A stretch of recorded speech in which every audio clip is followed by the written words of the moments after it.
ఇప్పుడు ఇండియాలో చాలా చాలా ట్రెండింగ్లో ఉన్నటువంటి న్యూస్ ఏంటంటే సంజు శాంసన్ని అదేవిధంగా చూసుకున్నట్లయితే రవీంద్ర జడేజా వీళ్ళిద్దరూ నెక్స్ట్ లెవెల్లో అయితే మనం చూసుకున్నట్లయితే ఒక ట్రెండ్లో ఉన్నారని చెప్పేసి చెప్పుకోవచ్చు. మరి ఆ ట్రెండ్ ఏంది అని అంటే మాత్రం వీళ్ళిద్దరికిద్దరు ఏది ట్రేడ్ అవుతున్నారా క్రికెట్ బజ్ వాళ్ళు different kind of website famous website అన్నిట్లో కూడా ఇదే ముచ్చట.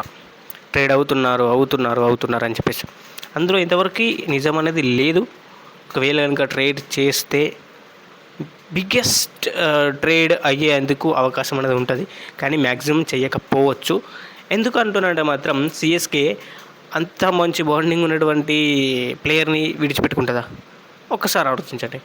ఇప్పుడు సంజు శాంసన్ అంటే రాజస్థాన్ రాయల్స్కి అంత పెద్దగా లెవెల్లో తీసుకురాకపోయినప్పటికీ కూడా అతను చేశాడు, చేయలేదని చెప్పేసి చెప్పట్లేదు, కానీ చేశాడు. కానీ అతన్ని కాదని జడేజాకి పోవాలంటే పోవచ్చు, కానీ ఇక్కడ మాత్రం సిఎస్కే మాత్రం 80% కూడా విడిచిపెట్టి పోదు అని చెప్పేసి నేను 100% చెప్తున్నా.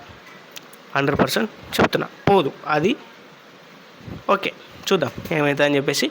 మరి కొద్ది రోజుల్లో తెలిసిపోద్ది కదా మరి ఈ పంచాయతీ అంతా. మనమే ఇప్పుడు ఎందుకు ఎగ్జామ్మెంట్ ఫెయిల్ అయ్యి ఇంకోటి ఫెయిల్ అయ్యి పంచాయతీ ఎందుకు మనకి తెలిసిపోద్ది ఒక్కొక్క 2 రోజులలో.